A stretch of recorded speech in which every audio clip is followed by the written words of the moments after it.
I witam serdecznie, Aleksander Wojtysiak, Między Światami, życie w Norwegii. Dzisiaj znowu wycieczka przez Szwecję. Jedziemy do Fredrikstad, ale dzisiaj z innego powodu. Zobaczycie z jakiego podczas oglądania tego vloga. Co mogę powiedzieć od rana, że dziękuję Wam za wszystkie lajki, komentarze i subskrypcje. I czy Wy to widzicie? Pierwszy raz od dłuższego czasu obudziłem się potargany, takie mam długie włosy. No nie wiem, jakieś 3 lata, cały czas na krótko obcięty, a teraz tak ogrzywa urosła. No ale nic, jest godzina trochę po 6, 6:30 musimy wyjechać. No i jedziemy, płyniemy, jedziemy, wracamy jutro. Mam piękną pogodę na podróż. A jedziemy po psa. Jedziemy po Ulfa. Potem Wam wszystko wytłumaczę. Ale jedziemy po psiaka. Apetite. Kasama tong apetite. Panie się wyspały. Najpierw trajkotały, a potem spały. A tymczasem jesteśmy już w Sandefjordzie. I za chwilę znowu wjeżdżamy na łódkę. Ta sama co wtedy, godzina ta sama, wszystko to samo. Tylko cel podróży jest inny. She said she will play the casino. No, przyjechaliśmy na prom, bo się Krystyna uzależniła od kasyna. Addicted to casino and now we will travel every weekend. Dito nga hot 200 kroner. Uzależniona, kto za 200 koron grała. Maybe today it's your day. O, ta fontanna. Jak się nie mylę, to Sandefjord był znany z tego, że stąd wypływali na polowania na wieloryby. I chyba nawet tu w przystani stoi jakaś łódź jeszcze. I znowu jesteśmy tutaj i wjeżdżamy. Dzisiaj mamy dużo lepszą pogodę niż ostatnio. Ostatnio padało. Także można wyjść na samą górę, bo tam plac zabaw dla dzieci. Jakiś wieloryb, zjeżdżalnia.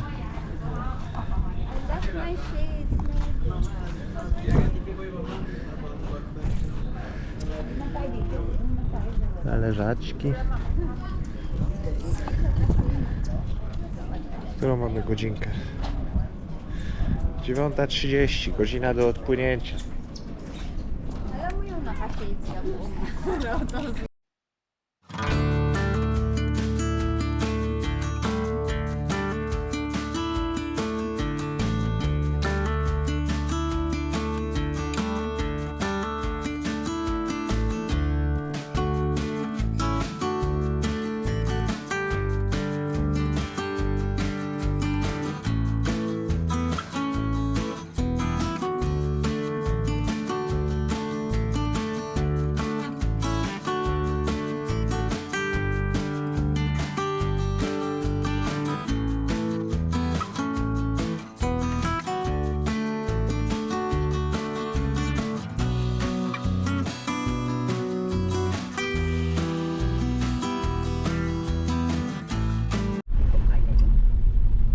Siema. Dzień dobry. Zjeżdżamy z promu za chwilę w Szwecji. Siemanko. Zgubiliśmy samochód na parkingu. Gadka, szmatka, jakby siedliśmy, nie spojrzeliśmy gdzie stoi samochód i szukaliśmy samochodu. He's telling we did not remember where we park. Because she's so excited to play casino. She nang she. You know, that's fine. Kasi sabi mo, when we were like following you upstairs, I thought we were going to smoke. And then she said, but he still wants to play. And then I ran after you and I said, you'd still See, want to I'm your play. lucky charm. And then she said, no, she. See, I'm your Czas leci. Dzisiaj w Telewizji Świadomie, że za miesiąc przylatują. So she's Kaya telling ka me Przylatuje I want to rodzina z play, Philippines. and she's telling you I want Ernestine. to play. No i w związku z tym, jak jest okazja, trzeba było kupić jakiś alkohol też na statku. W domu już mam Jagermeistera, teraz mam Jagermeistera pomarańczowego. She said, Puti nga. Hindi. Dziewczyny też jakieś likiery sobie pokupowały. Jedziemy na zakupy, a potem po Ulfa. Teraz już wiemy, czego nam brakuje, czego zapomnieliśmy zabrać z Filipin. I dzisiaj jesteśmy w większym centrum handlowym.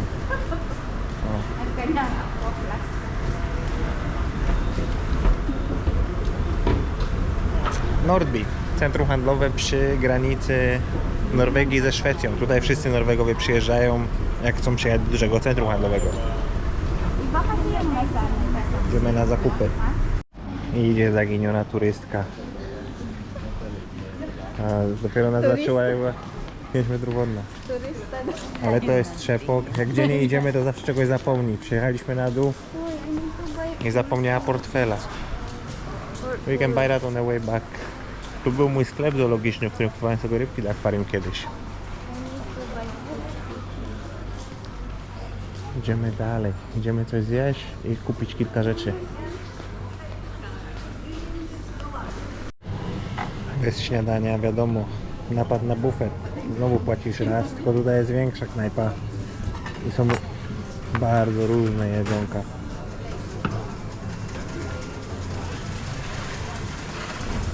Teraz coś wybierzemy. ay baka matai ako. Kiedyś był tu duży sklep sportowy, a kilka lat temu zrobili z tego knajpę i też za każdym razem jak jesteśmy to wpadamy. Można sobie brać różne rzeczy. Ja dzisiaj bez ryżu, bez frytek, bez niczego. Pizza, kurczak, kebab. Ernestin jak zwykle chaos na talerzu. A little bit of everything. Trochę po wszystkiego. Są jeszcze desery, jest więcej rodzajów pizzy. How much per talerken? For the three of us. Ile za talerz? 169 koron za jedną osobę. O, idzie madam. Wyładowany talerz. Dobra, bierzemy się za jedzenie. Zrozumieć kobiety. Stoją przy gabocie z pierścionkami. Stoją przy gabocie z pierścionkami, patrzą na pierścionki. O, ten jest ładny za 31 000. O, ten, no, ten my favorite. Znalazł sobie telewizor, no. Dają. Ale tu jaka jest kolia? 158 000 koron szwedzkich. White gold yan. Anong mga stones? Bakit ako lagi? Bakit I mieliśmy tylko tutaj wskoczyć, kupić jakieś potrzebne rzeczy. Nie widać ich teraz, ale siedzę sobie pod sklepem z biżuterią. A one tam przechodzą od gabloty do gabloty, oglądają. I tak nic nie planują kupić, ale chodzą, oglądają. Weź to zrozum.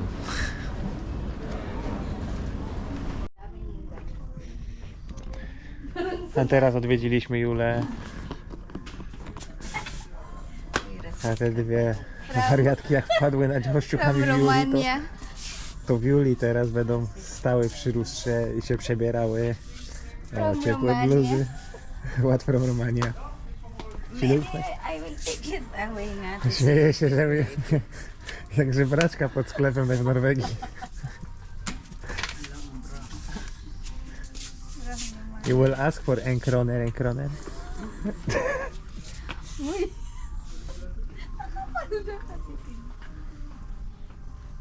Tapos mag-ingit-ingit ako. Ang laki, abnormal. Medium man yan. Is there any chance that we're gonna leave this shop? Sure, tingot sa ni Bayan. Ay, di for sure na eh. That's it. O, teraz się Ernest im przebiera. Sir man, oh. That's tama. Normal. I think I got fat, no? They will write in the comment answer. Myślicie, że przytyła? Mówi, że zrobiła się gruba. Wala man patsa. It's okay, you know? I said that earlier. Jogging. Ang taba ko. Lustro znalazły i wariują. But I don't know. This A na takim dziale w normalnym sklepie Ernest nie sobie wybiera ciuchy. Zobaczcie jakich rozmiarów są te kurteczki. To wszystko jest dla dzieci. Nie wiem ile one te mogą mieć lat. Ale jak jest coś is this na for 152 wzrostu to yeah, it's for working, for kids. working? O, spodnie robocze dla dzieci. Jak widać w Szwecjach zaciągają dzieci do pracy. Tyle ciuchów roboczych. Tutaj z kolei zestawy malarskie dla kobiet. Nowych ciuchów. O, ocknęła się z szału zakupowego jedna, jeszcze druga nie. Hello, Ernest, yun may panty. Ang laki ng small nila. They're so big. One is How can I know what are you buying? Nag-call ang boss. O, szef dzwoni. Hello. Hello.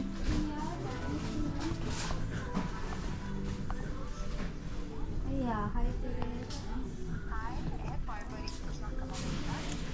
Na, di ba may sentinel? No, z pracy od Ernest im dzwonią pewnie odnośnie zmian, jakie zmiany. A Krystyna wybiera rzeczy do domu, gdzie będą chłopaki z Filipin mieszkać. Mają w przyszłym tygodniu być podobno. Spoon and fork. You see? O, łyżki, widelce. Yeah. Jak one czegoś nie dotkną. Sumakses ka na eh. Ito yung sabi sa work. Tak.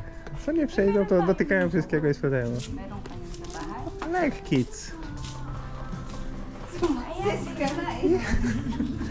Mówię, co przechodzi. Whatever I O, buy, karaoke I speaker. will buy. Karaoke speaker for the boys. For the boys. This is the one that you connect with the cell phone. See? O, Babe, nie. 34 oh. Puzzle. How many? 10,000 like last year. It's the same brand. 1,000. How do you connect this? Do you connect your phone? Dobra, weźmy sobie puzzle. Avec placer. Yeah, let's take No, puzzle. It was you- funny last. No, I want this one. Okay, take it also. Ang hirap naman. How many elements is that? Let me see. 1,000 also. This is all This right. is difficult here. No, it's easy. Ito, gusto. Weźmy sobie puzzle. Ang stuff. What else? You will touch? You will buy? No. I'm gonna start painting. Look. I can start painting the walls. I want to paint. Why are you stopping my future? Blooms you. Ang baka ng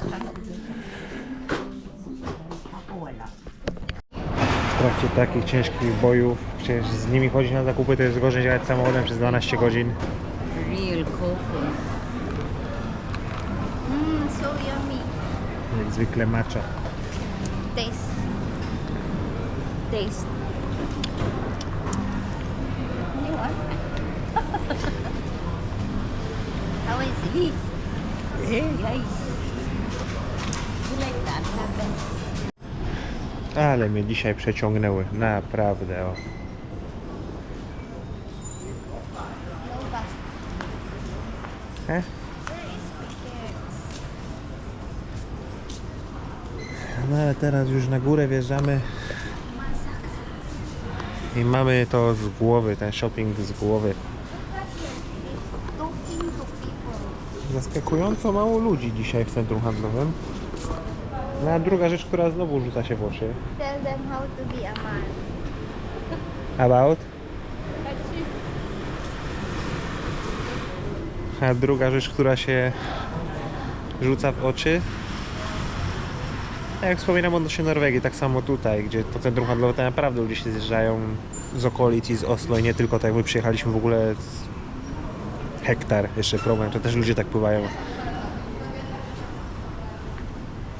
W ogóle języka polskiego tu nie słychać, tylko jedna grupa rozmawia po polsku, a kiedyś tu było pełno języka polskiego. I wydaje mi się, że to jest kolejny dowód potwierdzający regułę, że po prostu Polacy powyjeżdżali. wrócili sobie do siebie albo pojechali do jakichś innych krajów. She's taking so long, both of you. Not me. Be patient with her, she's living in the forest, she don't have any contact with humans. Śmieję się, że Krystyna tutaj bajeruje tam ze sprzedawczynią, ale no jak ona z lasu tu przyjechała, tam żyje, tam nie ma żadnego kontaktu z ludźmi, tak jak ją na chwilę wywiezie ze wsi, no to fajnie jakąś interakcję nawiązać z ludźmi po prostu, jakimiś, których nie znasz, bo tam raczej wszyscy się znają. Jak nie normalnie, no to chociaż z widzenia.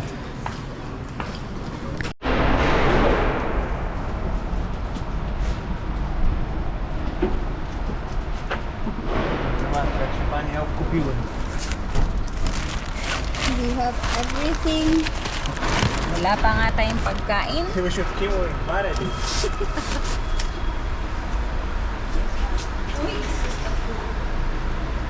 Wala na mga inayos. What can you say about this trip? Masakra. Masakra. Don't go to shop. Hoy, our drink is there. Don't go Ayun. shopping with them. You will need. Masakra. Teraz jedziemy już po psa, a potem jedziemy na wynajęte miejsce, na nocleg, bo wracamy dopiero jutro. Sige. Sumakses ka na eh. Hindi mo inayos itong likod sa buang ka. Para ka Paluoy na ako dito. shopping. Masakra.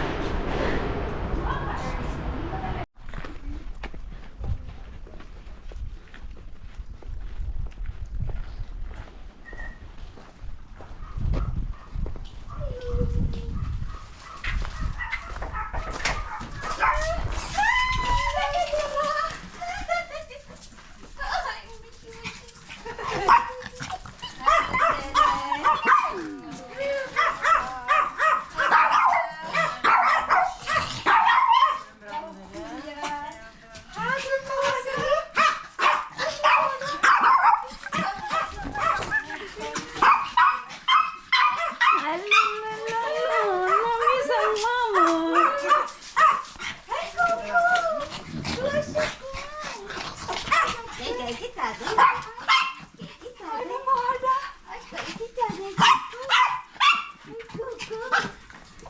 I think you gain a little. I think you gain a little.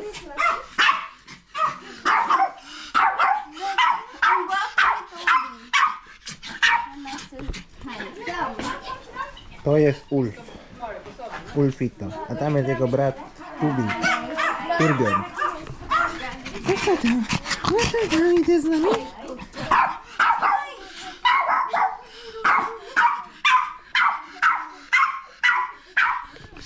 Bierzemy go i jedziemy. In my dream. Yes, Ulf jest już z nami. Ulfi tulfi. I teraz jedziemy do Stromstad, wracamy do Szwecji, bo jutro bierzemy łódź ze Stromstad do Sandefjordu. Go to Antipekex. Także znowu mamy 50 minut drogi do miejsca, które wynajęliśmy przez Airbnb i wtedy odpoczniemy. Brother ko nga na. Hey, baby.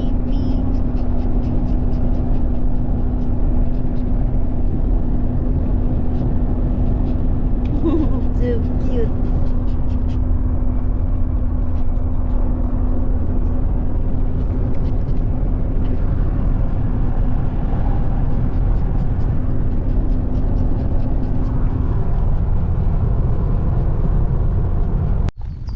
Jesteśmy na miejscu dzisiejszego noclegu.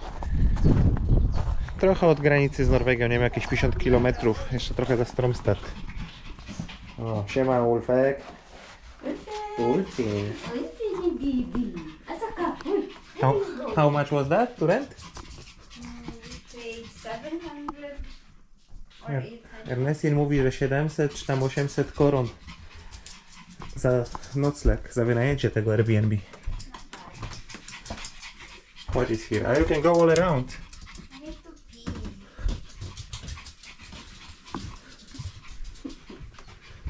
Who is following me? Who is following me? Who is following me? I have a toy for you, yeah. Kupiłem ci zabawkę dzisiaj. Nową. Chodź. Dobra, trzeba wypakować rzeczy, które trzeba wypakować. Trzeba podładować telefony. Konting kembot, no? Walang wala. Tingnan mo agad. Nie wiem, w Polsce się chyba tak nie robi. Ale w Norwegii, w Szwecji, jak widzicie, to jest piwnica przystosowana do mieszkania, tak zwany hybel. Alam mo kung sino Poniżej poziomu gruntu, sa sofa, sino rury i tak dalej, wszystko. No w Norwegii w takich warunkach nawet niektórzy żyją na co dzień. Też w takim apartamencie mieszkałem przez chwilę w Fredrikstad i powiem wam, że nie jest to wcale przyjemne, siada to trochę na głowę. No ale co? No ale co? Jakie są warunki, z takich się po prostu korzysta, jakie są możliwości. Where's the puppy? Hey, doggy. Hey, doggy Bobby. Daddy's boy. Look at Daddy's boy. Daddy's boy. He's such a daddy's boy.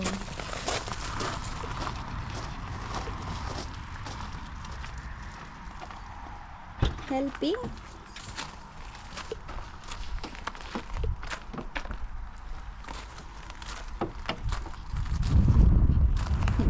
Became so ready, we have our own carpets. Mamy dwa nowe dywany, które możemy sobie rozłożyć. Bed. Talerze. Wszystko nowe. A Ulf The eksploruje. pillow.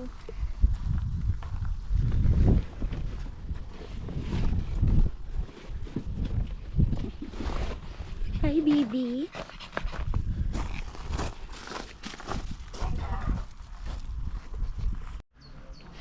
No i naturalna kolej rzeczy.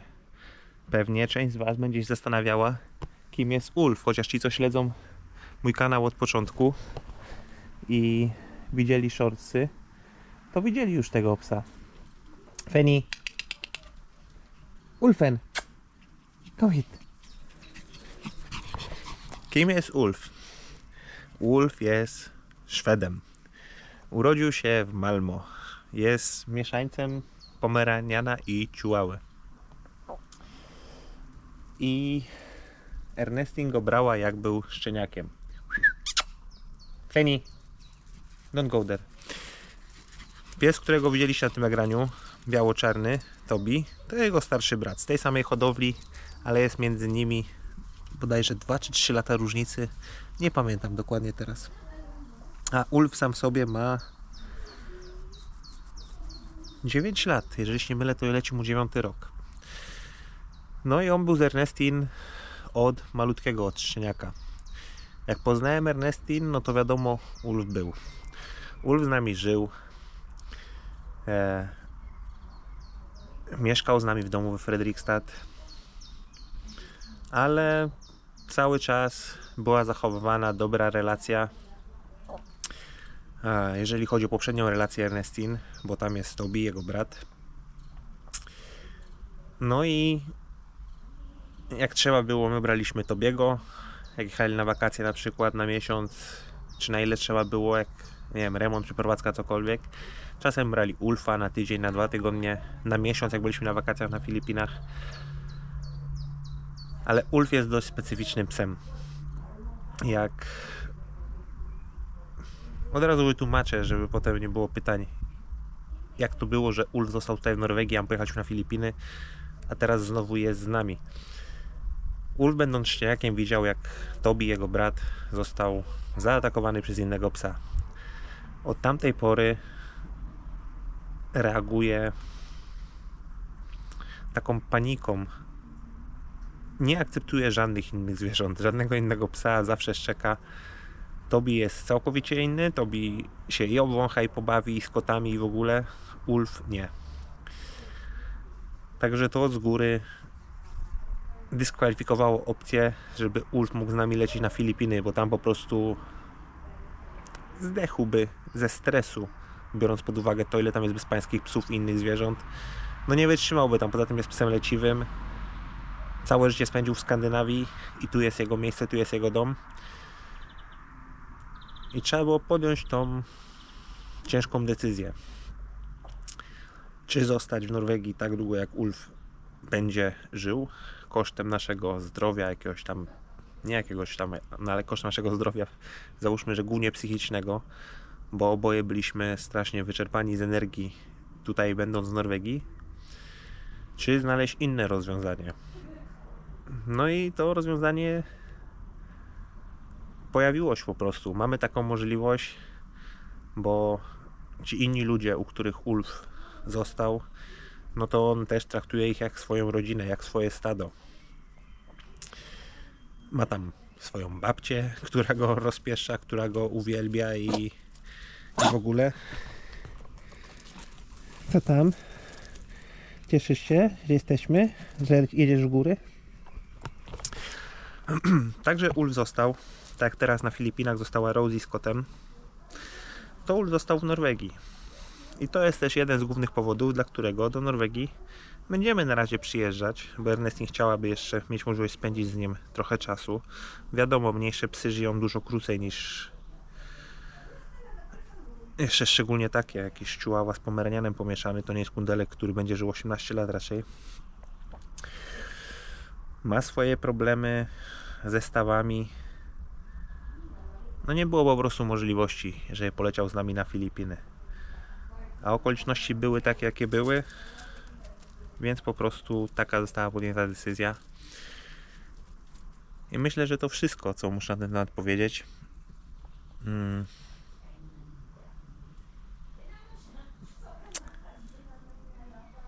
No nie czuję, ja osobiście mówię za siebie, nie czuję się z tym w ogóle źle. Są ludzie, którzy zostawiają swoje dzieci, które nie znają któregoś ze swoich rodziców i tak dalej. My tak nie postępujemy nawet z naszymi zwierzakami, chociaż w Norwegii jest to dość popularne. Jak się wejdzie na Fina, to jest taka ichniejsza tablica, to znaczy OLX. To jest pełno ogłoszeń, że ktoś odda psa, który ma tam, nie wiem, 8, 10 czy 12 lat, ze względu na jakiś wyjazd do innego kraju czy cokolwiek. No i zostawiają takiego psa z obcymi ludźmi. Tutaj takiej sytuacji nie ma. Ulf na co dzień tutaj, będąc w Norwegii, żyje sobie ze swoim bratem. No i jest szczęśliwy. Cały czas dostawaliśmy filmy, zdjęcia tego, jak Ulf się ma. Takie sprawozdania, jak chodził do weterynarza, chodzi do fizjoterapeuty, który pomaga mu ze stawami. Także Ulf jest generalnie szczęśliwym psem. Jak go zostawialiśmy przed wyjazdem, to jestem pewien, że on nawet no przeszło mu to po prostu jak normalnie, bo tak jak mówię, on zostawiał tam z Toby przyjeżdżał czasem do nas, a dzisiaj jak nas zobaczył, to się ucieszył i widać, że jest ta nic cały czas. Nie, Feni? Kozioł, co tam jest z trawę? Sit. Sit. Good boy. No. Także Ulf będzie z nami do czasu naszego wyjazdu na Filipiny, a potem znowu zostanie ze swoim bratem. Taki po prostu jest układ. I na tym zakończmy ten temat. Teraz Ulf będzie się pojawiał w vlogach, będzie mieszkał z nami w górach, tam będzie miał święty spokój, bo tam nie ma innych psów, tam są tylko inne koty, Liam i Ming Ming, ale z nimi już miał styczność w zeszłym roku przed wyjazdem. Także dogadują się jak pies z kotem, ale się nie krzywdzą. Ulf ich obszczeka, tamci się z nim drażnią i tak to będzie wyglądało przez najbliższy czas.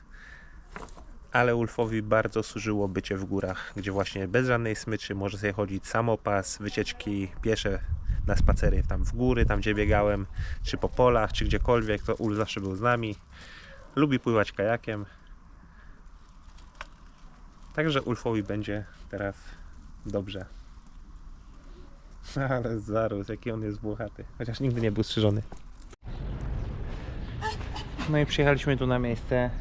A tu w tym Airbnb, które wynajmujemy, ani żadnej kawy, ani żadnej herbaty. U Krystyny ja rozwijam, jak się wynajmuje chytę, czy te drugie mniejsze hyty, tam zawsze jakaś kawa, herbata zawsze jest dla gości. A tutaj nie mamy nic i byliśmy zmuszeni przyjść do sklepu, ale to 11 minut z buta. Także Ulf też na spacerek poszedł z nami. Dziewczyny poszły na zakupy, a my czekamy na nie. A my czekamy na nie, co nie? Bo Krystyna bez kawy rano nie funkcjonuje. Ale jesteś zarośnięty po zimie, naprawdę, no.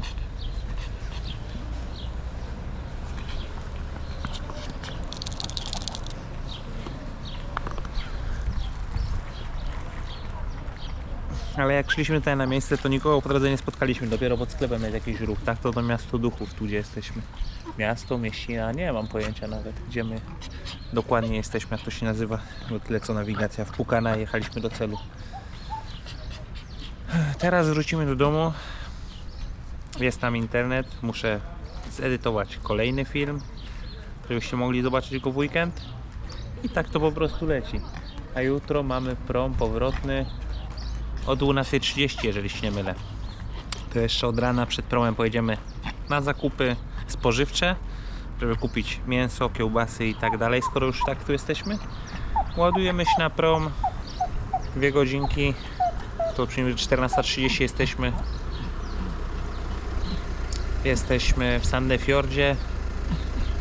No i jeszcze te 2,5-3 godziny jazdy, czyli przed 6 powinniśmy już być w domu z powrotem. Spokojnie, nie grzej się.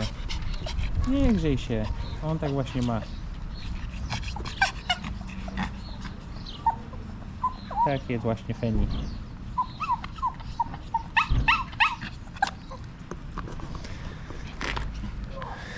No i ku pamięci Turbjorna, Tobiego i Ulfa powstał mix, czyli stąd się wziął nasz Tulfi,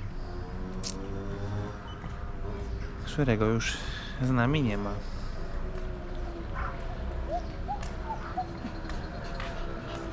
Ale